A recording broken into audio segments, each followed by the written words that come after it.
Ya, yo recuerdo que estábamos viendo las últimas clases lo que se llaman las cifras de mérito generales, ¿ya? Y las cifras de mérito generales, que son precisión, escucha cortado, veamos,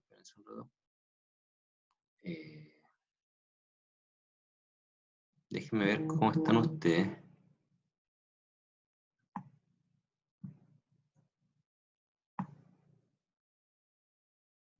Ya. No, todos están en silencio, ¿ya? A ver, dígame, ¿me escuchan ahí? ¿Me escuchan ahí? Porque lo único que hice fue poner en silencio los que faltaban. Quiero saber si es que se escucha el audio ahí o está demasiado cortado, ¿ya? ¿Ahí sí? Ya. Ok.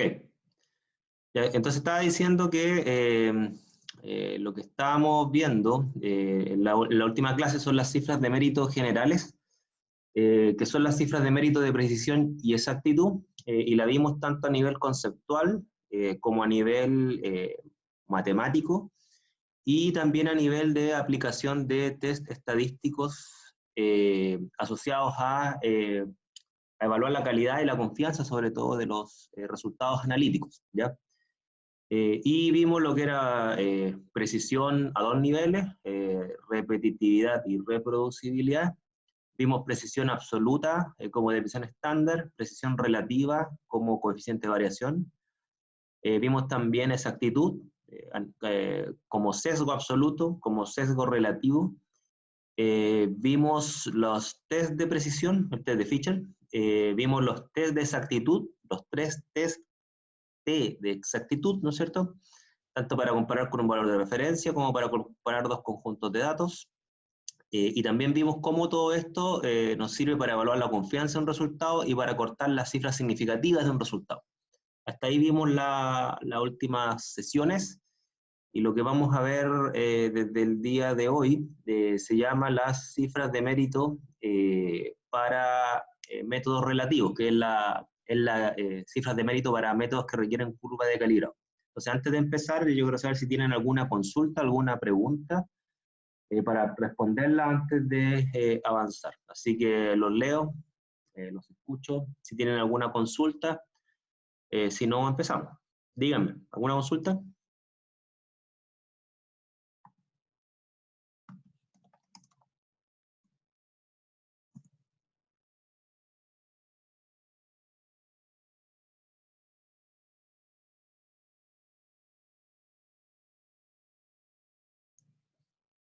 ¿Alguna consulta, alguna duda de lo que hemos visto hasta ahora?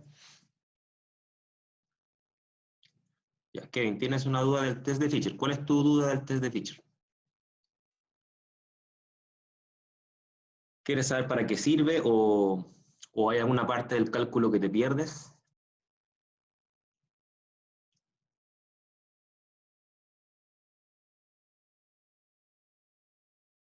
Ya, ya. Kevin no sabe cuál desviación estándar es la que va en el numerador y en el denominador.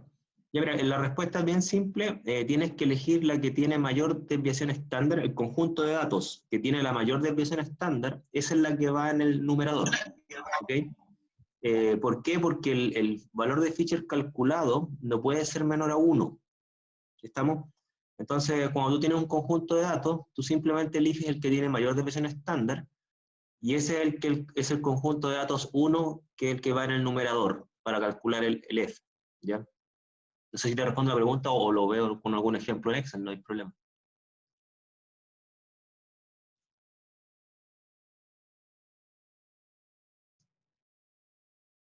¿Te respondo la pregunta o vemos algún ejemplo?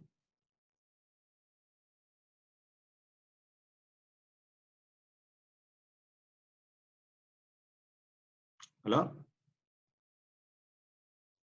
¿Te respondo la pregunta o quieres ver algún ejemplo? Kevin.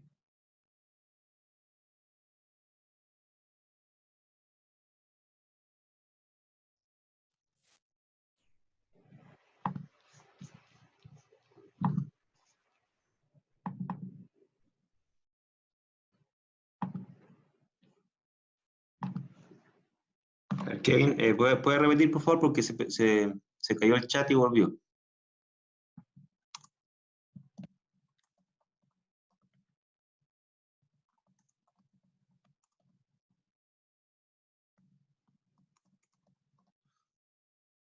No entendí, ya. Ya, otro ejemplo. A ver, vamos a ver un ejemplo ahora de cálculo del test de Fisher para responder la pregunta de Kevin. Fíjense, voy a tomar aquí... ¿están viendo todos el Excel? Porque le estoy compartiendo un Excel ahora. ¿Están viendo todos el Excel? Ok.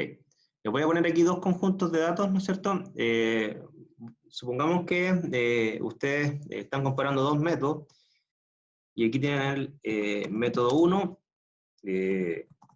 método 2, y supongan que el método 1 ustedes están determinando en ambos métodos sodio a nivel de partes por millón o miligramos por litro. Entonces voy a dar 4 valores para el método 1. Supongan que el valor 1 es 108, 120, 130 y 123. Ahí tienen 4 valores, voy a agrandar un poco. Ahí tienen 4 valores para el método 1 y para el método 2 supongan que ustedes tienen los siguientes valores. 107, 105, 115, 102, 104. Ahí tienen ustedes valores para el método 1 y para el método 2. No tiene por qué ser el mismo n. Voy a dejarlo aquí en unos cuadros para que ustedes identifiquen. Entonces, ¿qué es lo que se hace, no es cierto, para calcular el test de Fisher? Si ustedes quieren ver cuál es el conjunto de datos 1, porque aquí yo le pongo método 1 y método 2 arbitrariamente, ¿no es cierto? Lo que tienen que hacer es, si tienen dudas y no lo pueden ver al ojo, ¿no es cierto? Calcular la desviación estándar. Voy a calcular la desviación estándar del primer conjunto de datos. ¿Ok? Aquí está la desviación estándar para el primer conjunto de datos.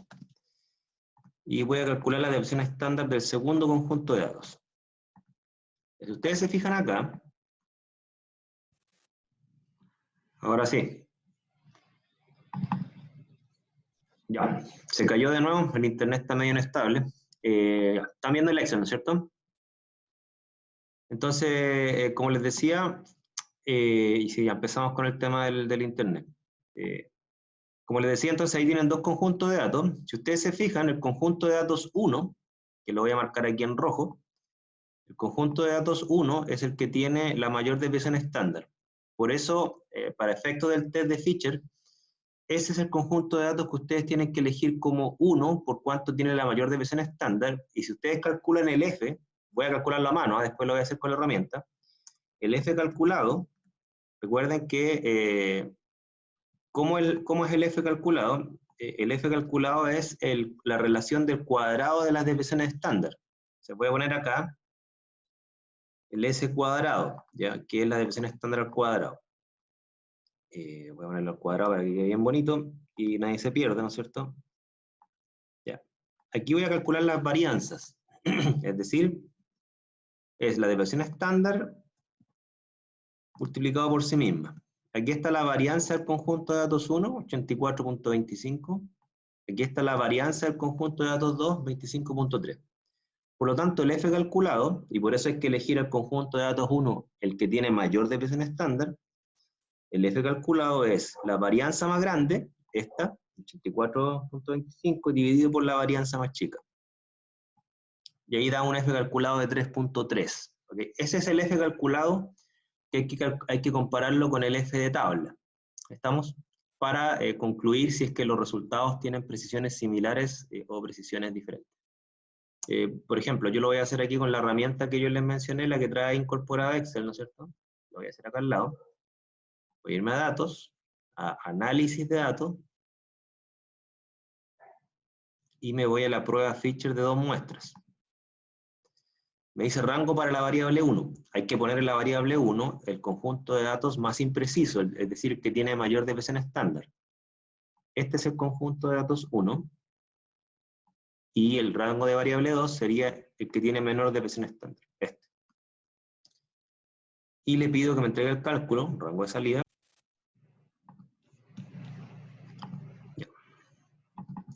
Me parece que vamos a estar harto rato conectándonos y desconectándonos. Tengo un internet, no sé si soy solo yo o a ustedes también les pasa, pero tengo un internet bastante inestable hoy. Aquí están los resultados de, que dio el Excel. Si ustedes se fijan, aquí está el F calculado, el mismo que calculamos a mano. Lo voy a marcar acá en azul. Aquí está el F calculado de el que dio el programa. Aquí está el que calculamos a mano. Si ustedes se fijan, es el mismo. Y lo calculamos, o sea, lo comparamos, perdón, con el F de tabla, que es el que está acá. Este lo voy a dejar marcado en amarillo. Este es el F de tabla, ¿ya? Y ahí uno concluye que las precisiones son estadísticamente similares, ¿ya? Ya, repito, a ver si es que me escuchan ahí.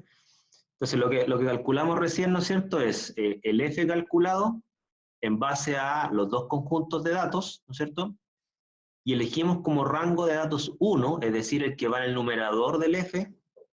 Voy a escribirlo porque parece que me escuchan cortado. Ya, entonces como vimos en el ejemplo, ya, elegimos como conjunto de datos 1 aquel que tiene una mayor desviación estándar. ¿Ok? En este caso es el conjunto de datos marcado en rojo. ¿Ok? Este que estoy marcando acá. ¿Estamos? Como ustedes ven, ¿no es cierto? Voy a escribirlo acá. Como ustedes ven, al elegir ese conjunto de datos, luego el F calculado tiene en el numerador, ¿no es cierto?, la varianza de ese conjunto de datos, es decir, 84.25 de acuerdo a nuestro ejemplo, ¿ok? Por lo tanto, el F calculado da mayor a 1. ¿Ok? ¿Está claro ahí? Bien. Esa era la pregunta de Kevin. ¿Está claro ahí? Esa era la pregunta de Kevin, ¿ya? Fíjense, para aclarar un poco más esto, ¿no es cierto? Yo simplemente voy a hacer el cálculo malo. Miren, voy a borrar esta tabla y voy a elegir mal el conjunto de datos. Voy a volver a repetir. Elijo datos, análisis de datos, prueba Fisher, y voy a elegir, fíjense, para que se den cuenta cuál es el error que uno cae, voy a elegir de rango de variable 1 el conjunto de datos 2. Lo estoy haciendo mal deliberadamente. Voy a elegir rango para el conjunto de datos 2, el método 1. Lo hice al revés. Voy a decir que me repita el cálculo. Ya, fíjense que acá, ¿cómo uno se da cuenta que lo hizo mal? Porque fíjense el valor de Fisher que da. Este valor de Fisher que da acá está malo. ¿Ok? Voy a marcarlo aquí así en rojo. Está malo. Da un F menor a 1. Ahí uno se da cuenta que hizo el cálculo mal en el sentido que eligió el conjunto de datos cerrado. ¿Ok?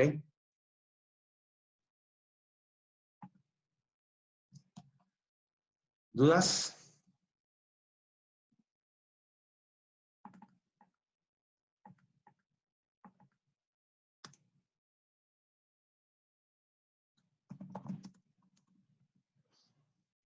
¿Dudas? ¿Consultas hasta acá?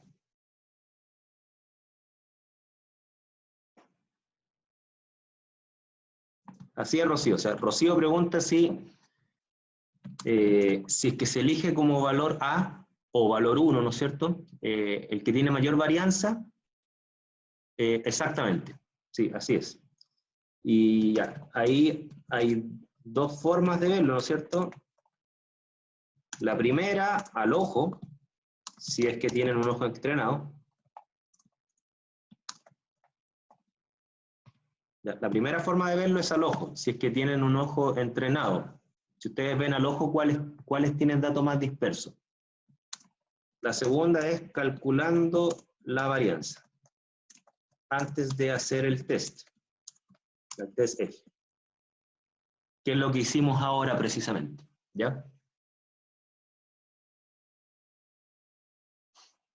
Más preguntas, por favor, antes de cambiar a las siguientes cifras de mérito.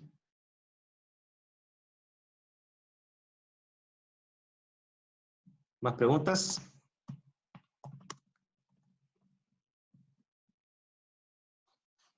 ¿Más preguntas?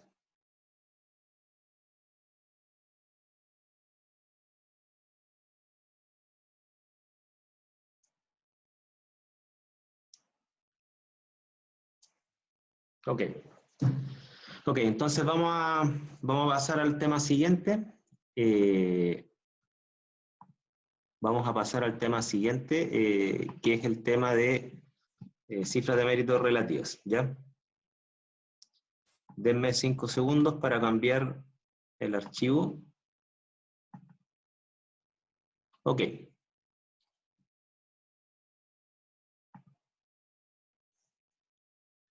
¿Ven el PowerPoint ahí? ¿Sí? Ya. Miren, junto con las cifras de mérito generales, existen lo que se llama las cifras de mérito relativas. O sea, son un conjunto de cifras de mérito adicionales, las cuales no están desconectadas de las primeras, es decir, lo que vamos a ver ahora no son cifras de mérito diferentes, son cifras de mérito que están relacionadas con las cifras de mérito generales, pero estas ahora son específicas para métodos relativos. ¿Qué se entiende por un método relativo?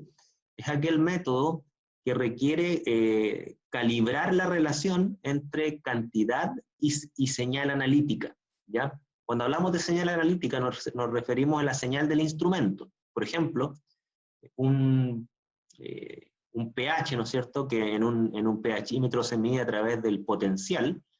Bueno, ahí tienen ustedes un instrumento, ¿no es cierto? Y ese instrumento hay que calibrarlo, o sea, se requieren estándares de calibración para establecer la relación entre potencial y pH. Un espectrofotómetro, ¿no es cierto?, de absorción molecular, cuya señal es la absorbancia, ¿no es cierto?, se requiere un calibrado para saber cuál es la relación matemática, la pendiente, ¿no es cierto?, entre absorbancia y concentración, y así sucesivamente, ¿ya? La mayoría de los métodos instrumentales modernos son relativos, es decir, requieren del calibrado, y el calibrado también puede aportar errores, y por lo tanto hay que conocer los desempeños de los calibrados. Yo les voy a mostrar a continuación un documento de la UPAC, que juraría que lo tenía abierto acá, veo que no es así. Aquí lo voy a abrir, ¿no es cierto? Ya, les voy a mostrar a continuación un documento de la UPAC, que aquí está, este. Ya fíjense que lo que se entiende por cifras de mérito de curvas de calibrado, la UPAC el año 98 sacó uno de los primeros documentos popularizados a nivel mundial, que son estándares para el calibrado en química analítica, y aquí más o menos se establecieron lo que a mi juicio son las bases de lo que son las cifras de mérito de curvas de calibrado. Obviamente que esto no es producto de un paper, es un trabajo previo muy, muy extenso. Sin embargo, ese trabajo previo muy extenso después se empezó a aterrizar a la formación de científicos, particularmente en química, aunque esto forma parte de una disciplina más general que la química analítica, esto se llama la metrología, ¿no es cierto? Y aquí hay una serie de fundamentos matemáticos que quien quiera revisarlo podrá verlo, ¿no es cierto? Ustedes se dan cuenta que es una matemática bien compleja, que son los fundamentos de lo que son las curvas de calibrado y lo que vamos a entender por cifra de mérito, ¿ya? Afortunadamente los libros se están poniendo al día al respecto, hay que reconocer que todavía queda mucho porque esta información vaya a, digamos, a a ser expandida lo suficiente. Todavía hay muchas escuelas de formación o incluso profesionales de la química que egresaron hace mucho tiempo atrás, que no se han apropiado de esto, pero hoy en día esto es un estándar mundial, ¿ya? Entonces, vamos a partir con las cifras de mérito para métodos relativos, y primero vamos a empezar a recordar algunas cosas básicas de lo que es una curva de calibrado. Normalmente cuando uno habla de curva de calibrado, la mayoría de la gente lo que sabe hacer, ¿no es cierto?, es una regresión lineal, ¿ok? Y obviamente que no estoy en contra de eso, ¿no es cierto?, las regresiones lineales son necesarias, pero lo que vamos a ver a continuación es que la regresión lineal es solo un paso de lo que significa la validación de un calibrado, ¿ya? Hay que validar los calibrados, así como hay que validar los métodos, los calibrados son parte de los métodos, y los calibrados, por lo tanto, tienen que validarse. Normalmente una curva de calibrado, ustedes lo que hacen es esto, ¿no es cierto? Ustedes tienen una relación de señal en el eje Y, una relación de señal en el eje Y y de concentración en el eje X, parecido a lo que aparece acá, ¿no es cierto? Señal que puede ser absorbancia, hay muchos tipos de señales, no es la única. En el eje X tienen concentración, y cada uno de estos puntos negros representa la señal que entregó un punto de calibrado, es decir, una solución cuya concentración es conocida. Y es conocida porque ustedes la prepararon con estándares sintéticos puros, ¿no es cierto? Y por lo tanto su concentración no está en cuestionamiento. Y ustedes hacen esto simplemente para saber cuál es la relación entre señal y concentración. En el caso de la ley de Lambert-Beer, ¿no es cierto?, es para saber cuánto vale el coeficiente de extinción molar particular, ¿ya? Ahora, la pregunta que uno tiene que hacerse, que es lo que vamos a trabajar ahora, es ¿cómo sé yo que esta curva de calibrado es confiable? ¿Ok? Y eso, si bien es cierto, mucha gente hace lo básico, que es el R cuadrado, ¿no es cierto? En una regresión lineal, vamos a ver que el R cuadrado es recién un primer filtro que ni siquiera nos permite a nosotros saber la magnitud de los errores que existen en una curva de calibrado. Y eso es lo que nosotros queremos saber. ¿Qué tipo de error y qué cantidad de error es la que yo estoy asumiendo cuando trabajo con una curva de calibrado? ¿Ya? Normalmente lo que ustedes hacen cuando hacen estos cálculos, bueno, ustedes ocupan calculadora y ahora vamos a insistir en ocupar Excel. Antiguamente estas cosas se hacían manuales, y lamentablemente en los libros, que las versiones en español son más o menos antiguas, insisten con hacer estos cálculos de modo manual, es decir, calcular la pendiente, calcular un intercepto, calcular un R cuadrado de forma manual. Ya, yo les voy a mostrar rápidamente algunas ecuaciones, pero el sentido de este curso no es que lo hagan manual, no tiene ningún sentido, a nivel profesional se demorarían muchísimo, y serían tremendamente ineficientes en el trabajo. Yo les recomiendo que esto lo hagan en Excel, ni siquiera en calculadora, ¿ya? Salvo que tengan calculadoras muy, muy buenas. Pero hoy en día hay que hacerlo en Excel porque la cantidad de tiempo que uno se demora es muchísimo menos que una calculadora. Ahora, ya fíjense que esta es la ecuación del R, no del R cuadrado, ¿no es cierto? Y aquí tienen ustedes una típica curva que uno hace una regresión lineal, y el Excel le entrega los parámetros básicos que le entrega cualquier calculadora. Ustedes toman señal versus concentración, ¿no es cierto? ¿Y qué le entrega el Excel? Le entrega el R cuadrado, ¿no es cierto?, que es el coeficiente de correlación o el grado de ajuste que tiene esta curva, el método de los mínimos cuadrados que se llama. ¿Y qué es el método de los mínimos cuadrados? Es simplemente trazar la curva que pasa más cerca por de todos los puntos de calibrado. Ese es como el principio básico, es decir, que la desviación que tiene la curva respecto al valor medido de señal sea lo menos posible. Ese es el método de los mínimos cuadrados. Y con esto ustedes le entrega lo que es la pendiente del intercepto, pero la pregunta es este R cuadrado suficiente? Los errores, por ejemplo, la distancia que hay entre el punto de calibrado y la curva, que es un error, ¿no es cierto? Hay una diferencia entre la señal medida y la señal predicha por la curva. ¿Esa magnitud de ese error es tolerable de acuerdo a un grado de confianza? Eso es lo que vamos nosotros a ir trabajando hoy, ¿ya? En general, lo que se tiende a aceptar, aunque vamos a ver que esa cuestión en muchos casos es falsa, es que mira un R cuadrado, o un R, perdón, no un R cuadrado, un R menor a 0,95 y la linealidad es mala, entre 0,95 y 0,99 es regular, y casi toda la gente se queda contenta con un R mayor a 0,99 y dice la curva es buena, ¿ya? Por favor, esa forma de proceder, voy a tratar de hacer todo lo posible por sacárselas de encima, por cuanto ya está demostrado estadísticamente que muchas curvas que tienen R cuadrado 0,999 tienen errores tan grandes que son intolerables, ¿ya? Por lo tanto, esa forma de pensar es una forma, ¿cómo decirlo? Es una forma un tanto primitiva de ver lo que es una curva de calibrado, que quizás sirve para otras disciplinas, pero en química analítica es inútil, ¿ya? Es inútil. Como yo les mencioné, la curva de calibrado se basa en el método de los mínimos cuadrados, y la pendiente que uno calcula es la pendiente en donde los valores I medidos, que sería este que estoy marcando aquí en el puntero del mouse, se distancian lo menos posible del I predicho, que es el I que tiene el gorro, ¿no es cierto?, por la pendiente. O sea, aquí hay que entender que aquí hay dos valores de señal. Los valores de señal reales, los que les da el instrumento, versus los valores de señal por donde pasa la curva de calibrado. Son dos valores de I que vamos a ir trabajando, ¿ya? El método de los mínimos cuadrados se basa más o menos en una sumatoria de las diferencias entre las señales medidas, I, y las señales predichas por la curva de calibrado. Si la curva fuese perfecta, quiere decir que la diferencia entre el I medido y el I predicho es cero. O sea, literalmente la curva pasa justo por donde la señal les dio en el instrumento. Estos valores que están acá, ¿no es cierto?, representan los valores de X, tanto los valores de X individuales como los valores de X promedio, ¿no es cierto? Y recordemos que X es concentración. Insisto, estas ecuaciones no las vamos a trabajar, ¿no es cierto? Es para que ustedes vean que hay sumatorias detrás, los cálculos no son difíciles, pero son tremendamente largos, hay que hacerlo punto por punto y después hacer una sumatoria. Y antiguamente la gente se entretenía haciendo esas cosas cuando las calculadoras ni siquiera eran muy famosas. Entonces, ¿qué es lo que voy a hacer a continuación? Vamos a irnos directo a Excel, ¿no es cierto? Y primera cosa que les voy a tratar de entregar, ¿no es cierto?, es una recomendación que al principio van a tener que creérmela, después les voy a dar fundamentos de esto.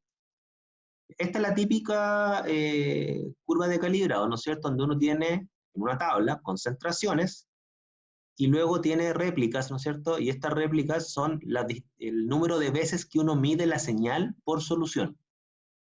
No sé si entienden esta relación de réplica 1, réplica 2, réplica 3. Es decir, yo tomo una solución, por ejemplo, de 5 microgramos por litro, la pongo en el instrumento, por ejemplo, un espectrofotómetro, me da 0,130, vuelvo a medir la señal en esa misma solución, me da 0,132, y vuelvo a medir la señal en esta misma solución y me da 0,176. Esas son tres réplicas, o sea, son repeticiones de medidas de una señal en una misma solución. ¿Se entiende la tabla o no? ¿Se entiende? ¿Qué quiere decir esta tabla? ¿Entienden la información que trae? ¿Sí? Ok. Miren, primera cosa que hay que entender, y se las voy a decir primero como algo súper absolutista, pero después le voy a dar fundamento. De acuerdo a los estándares de UPAC, ¿no es cierto?, de lo que es las guías para métodos de calibrado, el punto cero, ¿no es cierto?, cero concentración, no va en la curva de calibrado. Es decir, cuando yo calculo la regresión lineal, no debo incluir el punto cero. Esa es una recomendación de UPAC, ¿ok? De acuerdo a UPAC, y tiene un fundamento estadístico que lo vamos a ver a continuación, el punto cero sirve solamente para setear el cero en un instrumento. Es decir, por ejemplo, en un espectrofotómetro, el punto cero ustedes lo ponen en la celda y apretan cero en el equipo para decirle al equipo, ¿saben qué? Esto es lo que voy a considerar cero absorbancia. Y uno aprieta cero y por lo tanto la señal parte desde ahí. O sea, el punto cero tiene dos funciones, ¿no es cierto? Ya, vuelvo a repetir y lo voy a escribir. Entonces, la primera cosa, el punto cero no forma parte de la regresión lineal. Esa es la primera cosa. UPAC lo establece así, ¿ya? Y tiene un fundamento detrás, ¿ya? Pero por ahora se los voy a decir de forma bien absolutista. El punto cero no forma parte de la regresión lineal. Y esto es muy importante porque incluso hay varios libros que cometen el error de calibrar, es decir, calcular la regresión lineal con el punto cero. Eso no se hace, ¿ya? la función del punto 0 en un calibrado son dos. La primera es setear cero señal. Nada más, esa es la primera. La segunda es calcular una cifra de mérito llamada límite de cuantificación. ¿Ok? Pero el punto 0, repito, ¿no es cierto? Repito, no se incluye en la regresión lineal. ¿Dónde está el fundamento de esto? Se lo voy a decir primero con palabras, después lo vamos a ver matemáticamente. Yupak establece que la señal analítica tiene un límite. Es decir, cuando yo calibro, mi señal analítica debe ser mayor que el ruido instrumental. O sea, todo instrumento tiene un ruido. ¿Qué es un ruido? Todo instrumento, toda señal de un instrumento oscila, tiene una precisión. Es como la radio. No sé si ustedes, bueno, cada día se ocupa menos, pero si usted ocupara las radios tradicionales, no las radios por internet, ¿no es cierto? Ustedes se dan cuenta que cuando sintonizan el dial, se escucha un ruido. Ese ruido, ¿no es cierto?, es la aleatoriedad de la señal. Yupak establece que yo tengo que calibrar con una solución cuya señal sea estadísticamente diferenciable del ruido. O sea, tiene que ser mucho más alta que el ruido de fondo. Y el ruido se cuantifica como desviación estándar. Entonces, el punto 0, de acuerdo a Yupak, ¿no es cierto?, no se puede incluir en una curva de calibrado porque el punto 0 no tiene señal, tiene solamente ruido. ¿Ok? Y eso lo vamos a ver matemáticamente. ¿Estamos? Lamentablemente en muchos libros, incluso libros prestigiosos como algunas versiones del Harris, responde inmediatamente que hay muchos libros que, incluso como el Harris, que presentan ejemplos donde hacen una regresión lineal con el punto 0. Calibrar, Kevin, calibrar no se hace con una solución, ¿ok? Se hace estadísticamente al menos con 3 puntos de calibrado distinto de 0. Yupak, ¿no es cierto?, recomienda 6 puntos de calibrado para arriba, ¿ya? ¿Ok? Entonces, cuando uno calibra, entiéndase calibrar como hacer una regresión lineal para calcular una pendiente, cuando uno calibra, tiene que calibrar con 3 puntos para arriba, un punto estadístico, y Yupak dice se recomienda 6 puntos de calibrado para arriba, porque con eso los errores son más controlables. ¿Okay? Y vamos a ver cómo se calculan esos errores. Pero lo que le estoy anticipando es que toda curva de calibrado tiene errores, y esos errores no se trata de evitarlos, muchos de ellos son inevitables, ¿no es cierto? Pero al menos es conocer su magnitud. Más dudas, consultas hasta acá. Por favor.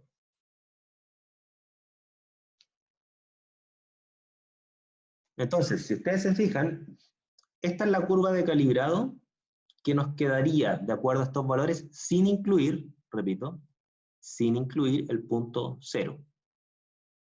Es decir, los puntos 5, 10, 20 y 40. Si ustedes se fijan, fíjense los valores, el R cuadrado da 0,9996. Y la mayoría de la gente, ¿qué es lo que hace con eso? Dice, la curva es súper buena, estamos listos.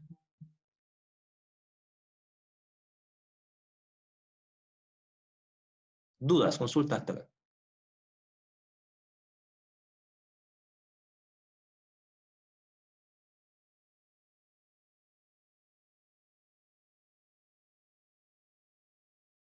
Aquí dice Benjamín, dice, si hay datos equidistantes de la recta por arriba y por abajo, si están muy alejados, igual sostiene un R cuadrado bueno. Ya fíjense, la pregunta de Benjamín es bien interesante porque si yo, por ejemplo, pusiera el último punto muy alejado, por ejemplo, en vez de ponerlo en 40, el último punto lo pongo en 100, mientras más alejado es el último punto, mejor te dan los R cuadrados. Y vamos a ver que eso no es bueno, es malo, es pésimo. ¿Ya? ¿Por qué? Porque arruina los errores. Vamos a ver de cuáles errores estoy hablando, porque ahora yo hablo de errores, ¿no es cierto? Y quizás ustedes no se imaginan de qué error estoy hablando. Mucha gente dice, el R cuadrado es bueno, esta curva tiene muy poco error. No, no es tan así, no es tan así. Yo recomiendo que los puntos sean más o menos equidistantes, ¿ya? Que ojalá tengan incrementales de 50 o 100% como máximo respecto al punto anterior. Por ejemplo, si el primer punto es 5, que el segundo sea 10, que nos...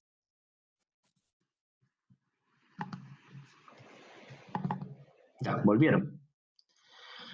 Ya, entonces, lo que recomienda Yuval respecto a la equidistancia, ¿no es cierto?, es que los puntos tengan incrementales de 50 a 100% como máximo, ¿ya? Por ejemplo, si partimos con 5, que el siguiente punto sea no inferior a 7,5, ahí sería un incremental del 50%, y no superior a 10, ¿ok?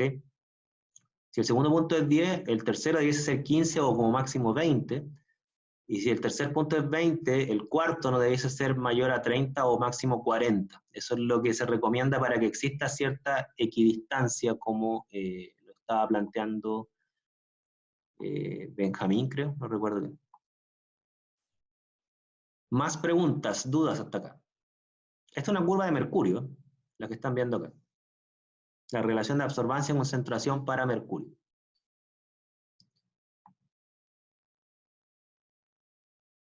Entonces, esta curva que se ve bien, y es bueno hacer un R cuadrado, ¿no es cierto? Vamos a hacerle ahora un segundo análisis. Supongamos, y por favor pongan alta atención en lo que voy a decir ahora, supongamos que el R cuadrado es bueno, que para este ejemplo de hecho lo es, ¿ok?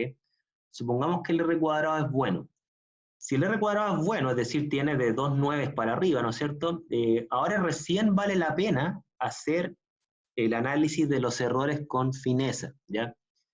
Es decir, todo lo que les voy a mostrar a continuación no tiene sentido hacerlo si el R cuadrado es malo, ¿ya? O sea, si el R cuadrado es malo, la curva calibrada es mala. Pero si el R cuadrado es bueno, no quiere decir que la curva es buena. Quiere decir que ahora voy a evaluar la magnitud de los errores porque podría ser una curva buena, entiéndase buena, una curva confiable de acuerdo a cierto margen de error tolerable, ¿ya? Cuando uno hace una curva de calibrado, tiene que diferenciar dos tipos de errores. Una curva de calibrado tiene dos tipos de errores. Tiene una desviación experimental, que es lo que se llama la precisión por punto, ¿ok? Y tiene una desviación de ajuste, que sería algo así como la exactitud por punto, ¿ya? Entonces, literalmente vamos a evaluar la precisión y la exactitud por cada punto de calibrado, y vamos a ver si esos errores son inferiores a los errores que yo tolero. Por ejemplo, si ustedes están trabajando al 95% de confianza, se entiende que los errores, es decir, la precisión o la desviación experimental y la exactitud o desviación de ajuste del modelo, debiesen ser inferiores a un 5% de error. Si esos errores fuesen mayores al 5%, ustedes tendrían un serio problema porque no podrían trabajar al 95% de confianza. Por lo tanto, hay que conocer la magnitud del error del modelo de calibrado, porque su confiabilidad no puede ser mejor que lo que les permite la curva de calibrado. Así de simple. Entonces, primero, repito, sí. ¿Qué dije recién? Hay que conocer la precisión y la exactitud por cada punto de calibrado. ¿Por qué? ¿No es cierto? Por una razón bien simple. Por cuanto si ustedes esperan trabajar al 95% de confianza, se entiende que la precisión y la exactitud no pueden ser peores que un 5%. ¿Estamos? Dicho de otro modo, si la precisión o la exactitud de sus puntos de calibrado es, por ejemplo, un 10%, no pueden esperar una confianza mejor que 90%. ¿Estamos? Es decir, como les mencioné yo desde un principio, no se trata que los métodos hay que eliminar los errores. Los errores muchas veces no se pueden eliminar, pero sí hay que conocer la magnitud de estos errores para ver si es que el desempeño del método me es suficiente. Lo peor que uno puede hacer es asumir que su método, y el método incluye el calibrado, lo peor que uno puede hacer es asumir que el método es confiable. Yo tengo que demostrar que el método es confiable sobre margen de error tolerables, ¿ya? Y la curva de calibrado forma parte de los errores de un método, ¿ok? No sé si respondo la pregunta. ¿Quién hizo la pregunta? Rocío. No sé si respondo la pregunta, Rocío. Sí. Miren, aquí yo lo estoy mostrando en Excel, o sea, perdón, en PowerPoint, aunque lo hice en Excel, ¿no es cierto? Le estoy mostrando lo siguiente. Esto que está acá son las tres réplicas de la curva de calibrado, como les mostré recién. Y aquí en esta columna que estoy marcando acá, que se llama ABS media, es la absorbancia promedio de estos tres puntos. ¿Ya? Yo calculé un promedio simple. 0,15 para el punto 5, 0,33 para el punto 10, 0,64 para el punto 20 y 1,33 para el punto de 40 microgramos por litro. ¿Qué es lo que calculo yo luego? Fíjense. Luego yo calculo la precisión por punto. ¿Cómo se calcula la precisión por punto? Tomo yo estos tres puntos, por ejemplo, 0, 130, 132 y 176, y calculo una desviación estándar de esos tres puntos. La desviación estándar para los primeros tres, las tres réplicas del punto 1, la desviación estándar para el punto 5 me da 0,03. La desviación estándar para el punto 10 me da 0,02 y así sucesivamente, 0,06 y 0,12.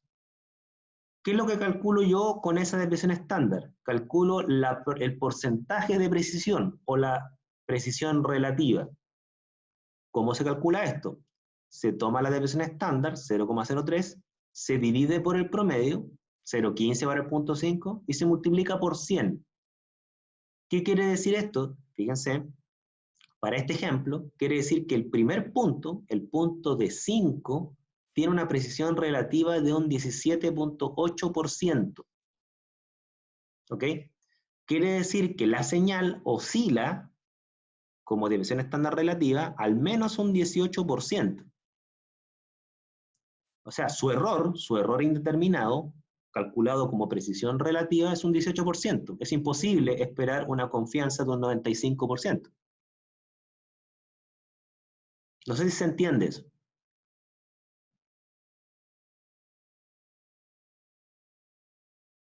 La precisión del segundo punto está alrededor del 5% para 10, alrededor de un 10% para 20 y alrededor de un 8% para 40. O sea, es decir, el método, a pesar que se ve que tiene un R cuadrado bastante bueno, la precisión es muy mala para un 95% de confianza. ¿Se entiende?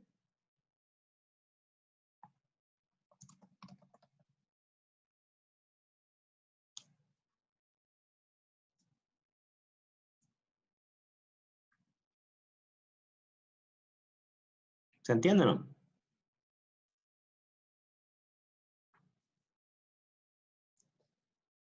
¿Lo entienden? Sí. O sea, claro, en ese caso, Esteban, si uno mira las precisiones, tú ni siquiera podrías trabajar al 90%. Eso implicaría precisiones inferiores al 10%. Tú podrías trabajar al 80% de confianza, considerando que el punto 5 tiene una precisión de un 18%. ¿Ya? O sea, lo que quiero decir, Catalina, es que yo si quiero, si yo quiero afirmar que mi método trabaja al 95% de confianza, yo al calcular la precisión por punto, todas las precisiones de los puntos de calibrado con los cuales estoy trabajando, todos debieran dar menos de un 5% de precisión. Y para este ejemplo no está dando. Las precisiones van desde un 5, 4,6, hasta un 18. O sea, yo no puedo asegurar un 95% de confianza, porque la señal analítica está oscilando entre un 5 a un 18%. O sea, la magnitud de uno de mis errores, el error indeterminado, la precisión, es mayor a eso. No puedo asegurar un 95% de confianza. Mi curva de calibrado no es lo suficientemente buena para esa confianza, literalmente. Y eso, fíjense, no lo dice el R cuadrado.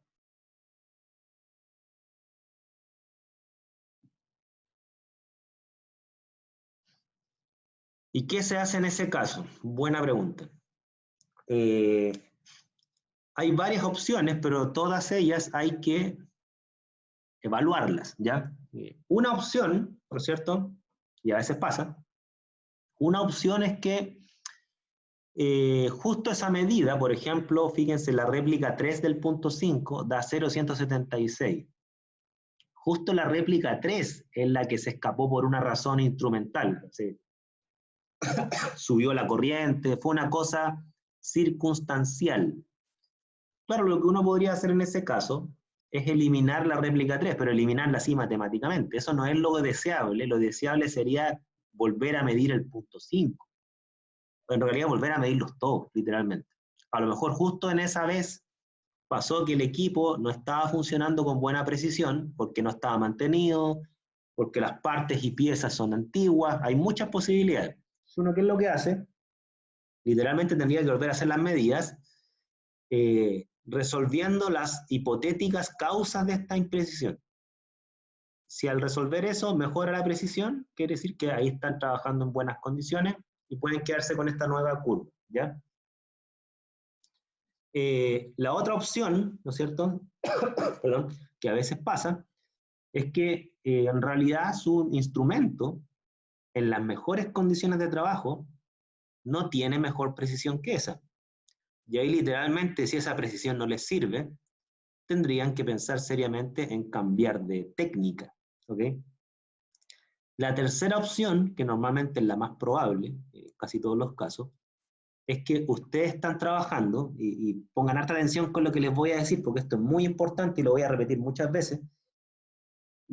Una posibilidad es que ustedes están trabajando a concentraciones demasiado bajas.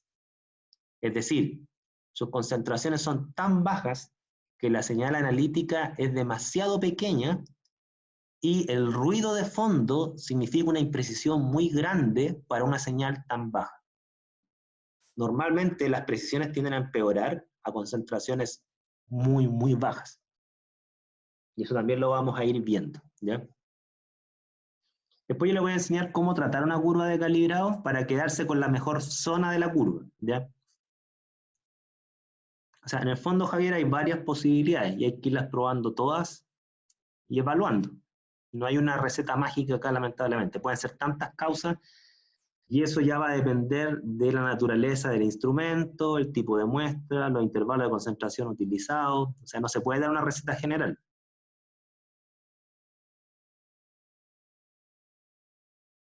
Más preguntas, por favor.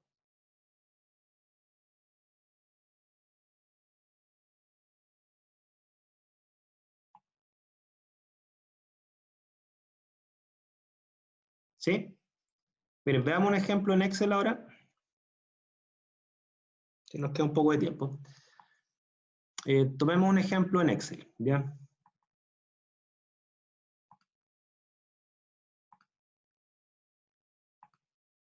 Ya, aquí tengo yo. Esta es una curva de calibrado real, ¿ya? La tomé de un curso de capacitación que hice una vez, pero era un curso de capacitación con instrumentos. ¿Okay? O sea, pasamos la teoría, lo llevamos a la práctica y después tratábamos las curvas. Espero que si todo esto vuelve a la normalidad, podamos hacer esto con usted. El hecho es que aquí están los valores de una curva de calibrado que tiene 3, 4, 5, 6, 7, 8 puntos de calibrado. ¿Ok? Y vamos a ir haciendo los cálculos paso a paso. Si quieren, a ver, voy a hacer una cosa. Los que tengan abierto el WhatsApp, voy a pegar esto en un libro nuevo de Excel y se los voy a compartir en el WhatsApp por si acaso quieren trabajarlos ustedes también, ¿ya? Denme unos segundos, se la voy a compartir por el WhatsApp.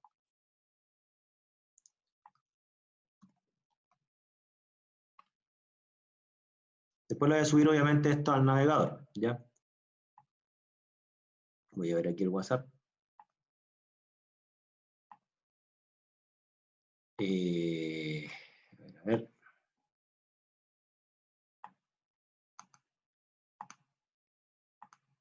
Ahí está, ya. Se los compartí por WhatsApp. El ejemplo. ¿Estamos? Bien, vamos a trabajar entonces este ejemplo. Aquí tienen ustedes la curva calibrada. Y ya, ¿están viendo el Excel? ¿Lo están viendo todos?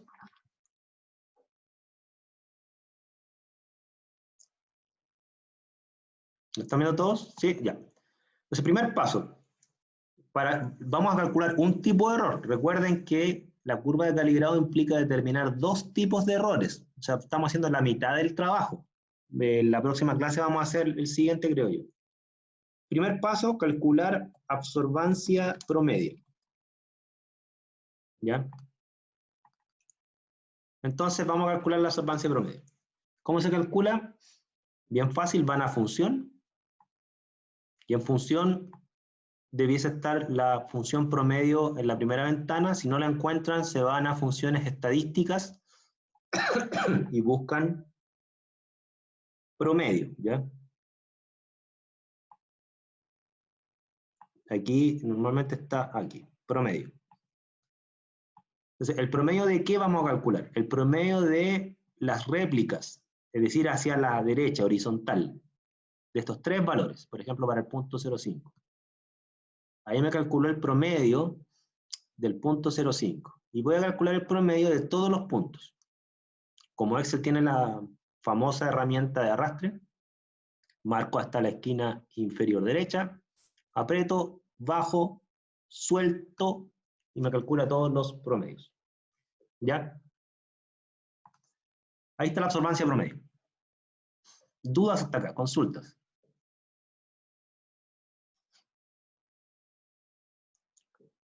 ¿Lo hicieron hasta ahí?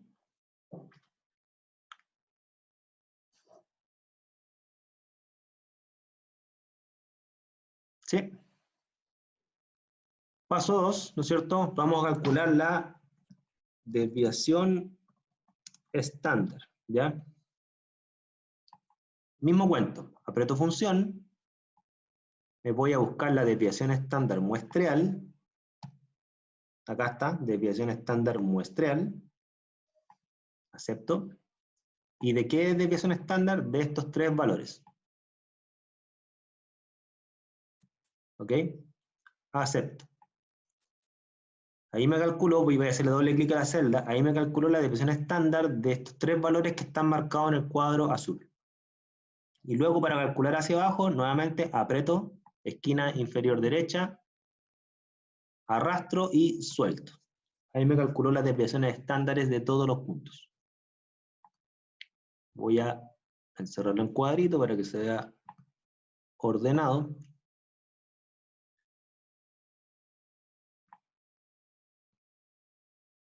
¿Están claros hasta ahí? ¿Claras? ¿Claros? Bien. Acto 3, vamos a calcular entonces el porcentaje de desviación estándar relativa, o lo que se conoce en química analítica como coeficiente de variación. ¿Ya? Ambas cosas son iguales. Yo no he encontrado en Excel la función coeficiente de variación, o la función desviación estándar relativa, por eso lo estoy haciendo por paso. Si alguno de ustedes lo encuentra en Excel, esa función, me avisan porque la he buscado por todos lados y no la encuentro. ¿Ya? Así que lo estoy haciendo paso a paso. Entonces, ¿cómo calculo la desviación estándar relativa? Transformo la celda en una calculadora, le pongo igual. ¿Igual a qué? A la desviación estándar dividido por el promedio, absorbancia promedio, multiplicado por 100. Le pongo Enter, aprieto y arrastro hacia abajo. ¿Ok? Voy a bajar las cifras significativas, lo menos posible, ¿no es cierto? Ahí están las precisiones relativas por punto. ¿Me siguen?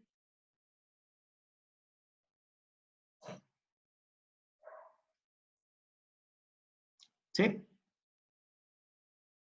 Ahora, esto no quita que uno no debe hacer la regresión lineal, la voy a hacer de hecho, ¿ya? Pero lo que les estoy mostrando hasta ahora es que la precisión por punto, si ustedes están trabajando al 95% de confianza, la precisión por punto es buena, dio mucho menor al 5%.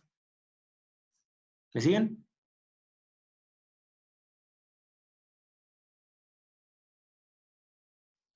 UPAC tiene una recomendación.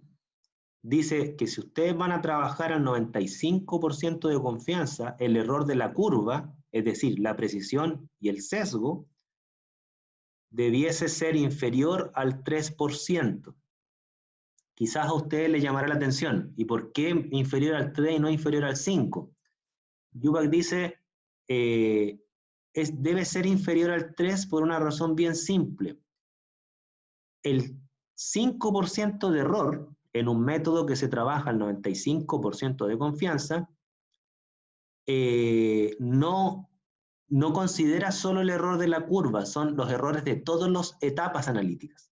Por lo tanto, si uno entiende que la curva de calibrado es una etapa de todo un método y que hay más errores que provienen de otras etapas, UPAC no recomienda que los errores de la curva sean mayores al 3% para una confianza del 95%, ¿ya? Esa es como una recomendación de UPAC. Al Benjamín me pregunta, ¿el promedio del porcentaje de RCD no dice nada? No, no Benjamín, no dice nada por una razón bien simple. Es porque cada punto tiene su propia precisión. Recuerden que la precisión es la dispersión de los valores entre sí.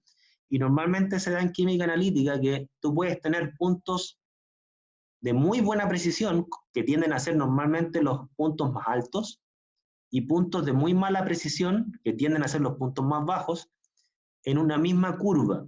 Es decir, como la precisión es la dispersión de los valores entre sí, tiene que ser la dispersión de los valores entre sí por cada solución. Entonces el promedio, si es cierto, se puede calcular.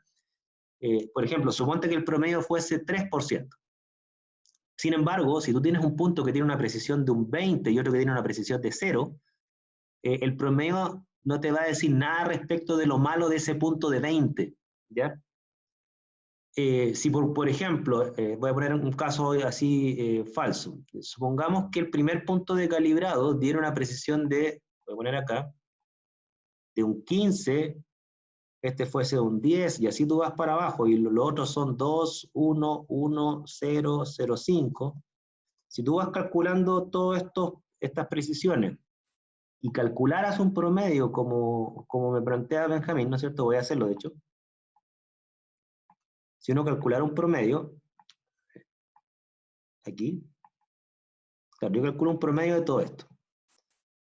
El promedio dice que me da 3,75. Uno dice, es inferior al 5%.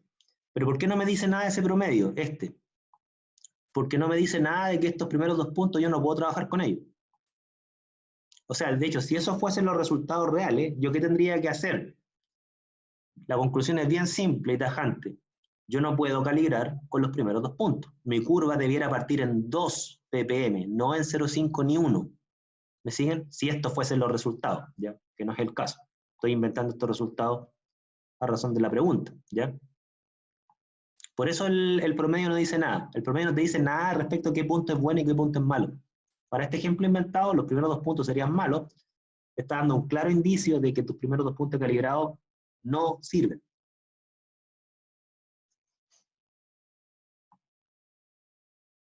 Más dudas, consultas.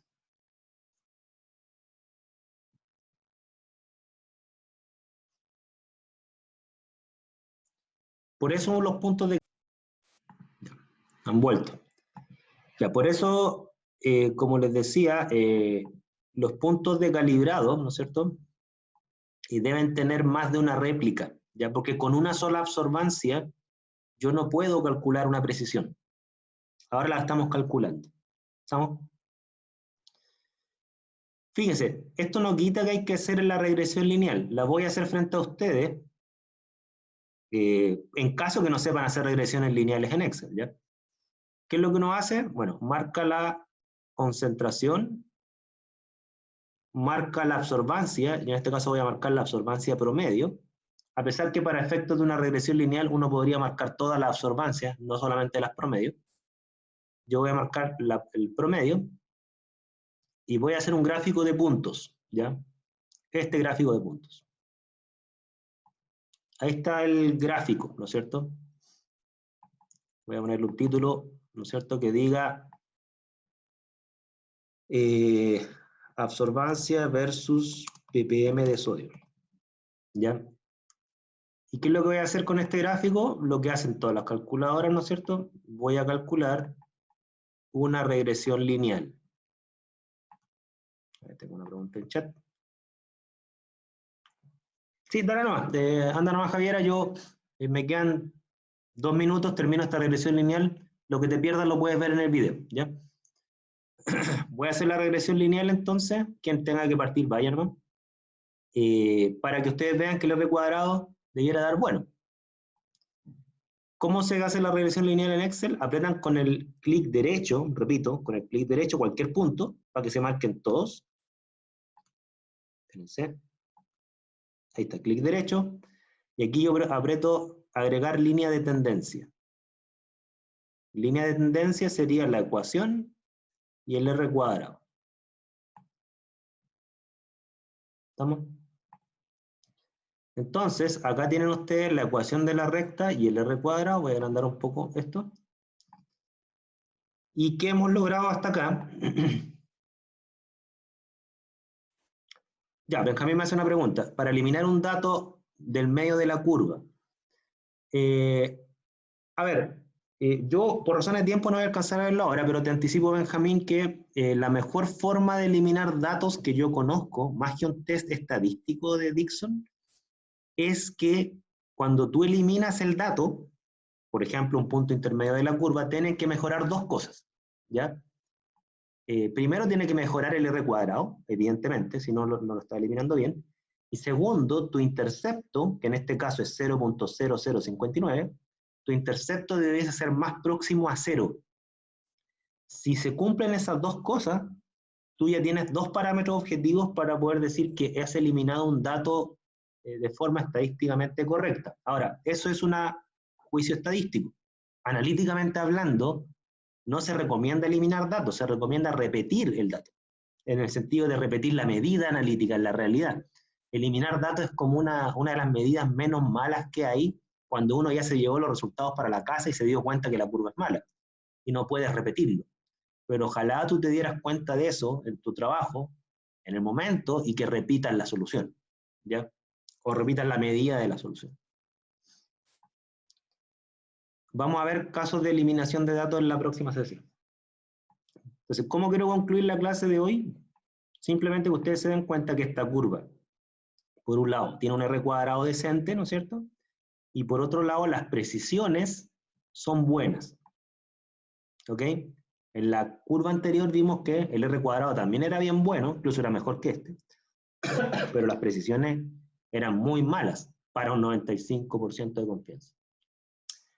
Mañana vamos a continuar viendo el caso de cómo evaluamos la exactitud de la curva. Ahora lo que evaluamos fue solo la precisión de la curva, no la exactitud de la curva, ¿ya? No sé si tiene alguna pregunta de lo que hemos hecho hasta ahora, antes de cerrar la sesión de hoy.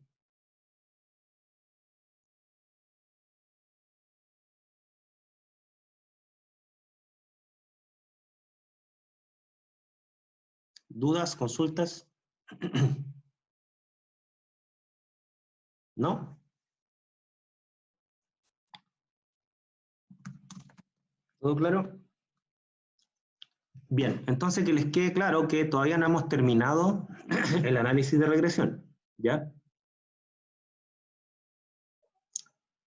Si tú tienes una pregunta de la parcial 2, dime cuál es la pregunta de la parcial 2. Respecto a la curva, entonces estamos claros que quedamos hasta acá, ¿no es cierto? La próxima clase vamos a ver lo que nos falta del análisis de regresión y voy a responder las preguntas que me está haciendo Rocío, que es de la parcial 2. Dime, Rocío, ¿cuál es tu consulta?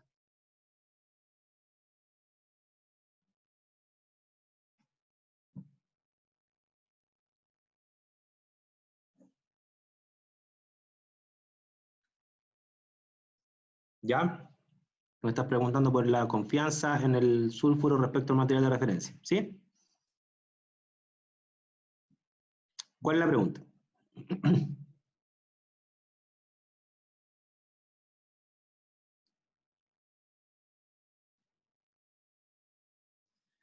Si requiere que validemos la confianza solo con el límite de confianza, también incluir gráficos. A ver, esto es solo con el límite de confianza, ¿ya? Si entiendo, no sé a lo que te refieres con gráfico. ¿Gráfico te refiere a la distribución de la campana gaussiana? No entiendo a lo que te refieres con gráfico. Es cierto que en el caso del sulfuro hay un solo valor de referencia. Es cierto que con el caso del sulfuro hay un solo valor de referencia. De hecho, el primer test T que vimos, ¿no es cierto?, que está basado solo en el límite de confianza y un valor de referencia, se basa en eso, ¿no es cierto?, en que uno compara un intervalo de confianza con un valor de referencia y llega a la conclusión si es que es estadísticamente similar o no a un valor de referencia. El método gráfico, si entiende a lo que te refieres, es un poco llevar ese intervalo de confianza a una distribución, a una campana de distribución, y vas a llegar a la misma conclusión. Cualquiera de los dos casos que tú quieras utilizar, los dos serían correctos, ¿ya? Siempre que sea coherente con los resultados que obtuviste.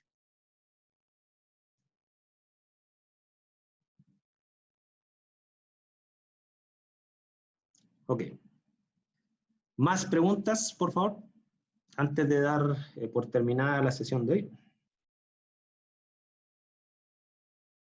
Ya, Natalia, tienes una pregunta respecto a Excel. Dime, ¿cuál es tu pregunta?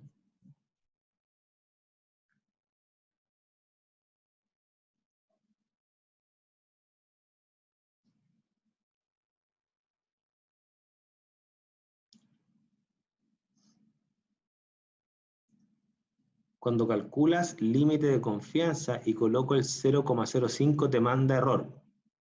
Ya.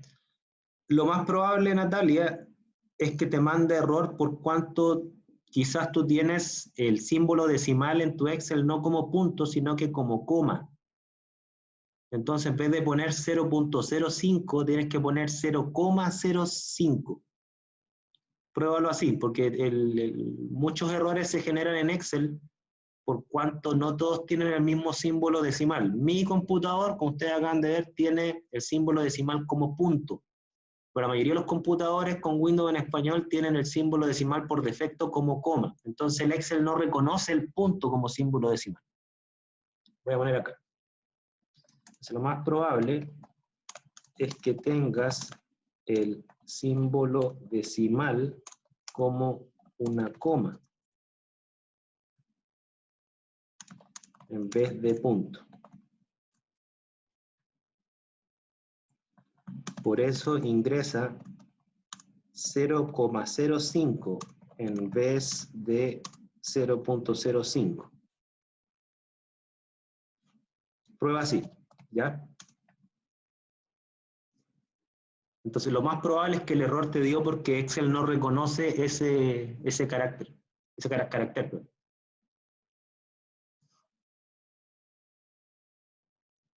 Más consultas, dudas.